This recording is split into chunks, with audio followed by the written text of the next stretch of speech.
So I remember one time you mentioned how painting is a voice. Yes. And how is it a voice for you?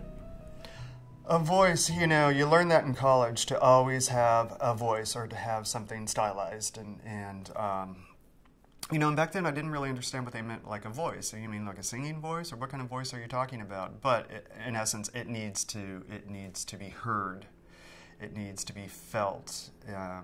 There needs to be an emotion behind any kind of artwork, including painting, and that's the voice. If it doesn't reach out and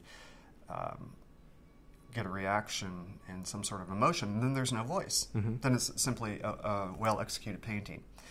So for me, a voice is very, very important, not only in my art and the works of other artists, I think, you know.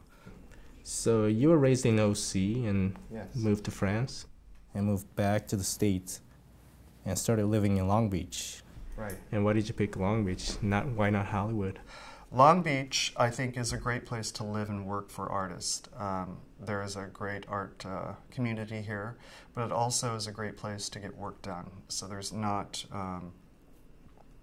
you know, too many areas for me to escape and not do my work. Say, for example, if I were living in downtown Hollywood, there would be too many distractions, and I probably would not get my work done. So Long Beach is a good place. You know, I think, you know, we abstract our reality as a child. We idealize it. We idealize our reality as a child. We tell ourselves this is what's going on. This is our narrative. Right. And then I think we convince ourselves as we get older that we don't do that anymore, you know, as adults. But I think very much so as an adult, you still idealize your reality. Oh, absolutely. You know, that it's not, you know, you're not really, a lot of times you're not looking at things for what it truly is. You're not looking at the truth of it, but you're looking at the abstract in your mind of what's going on. Yeah, that question of beauty. Do you wake up every day and go, "What? I live in a beautiful world"?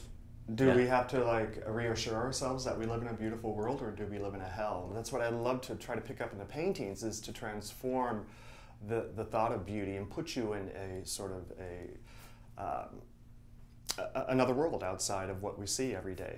You know, if I were to think, okay, is this hell that I'm living in, or is this heaven? I would say it's heaven, because I think it is a beautiful place to live in, even though everything that surrounds us may not always be beautiful, but you know, 99.9% of it is beautiful. It's like, do I have to force beauty on people and myself to say, you know, everything's great? I'd like to bring up those questions that we don't think about a lot of the time, to be grateful of what we have.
The physical idea of beauty,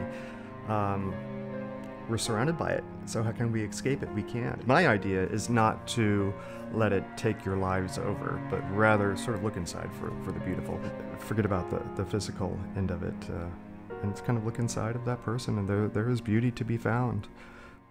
We can think of beautiful times, and you know, just in our mind. We don't need to have it right before our eyes. And thank goodness we have a memory, because then you think back on times that were beautiful, and That's what I think is important, is to hold on and to live every day as if you know that, I'm going to put this in my suitcase of memories in case I need it one day.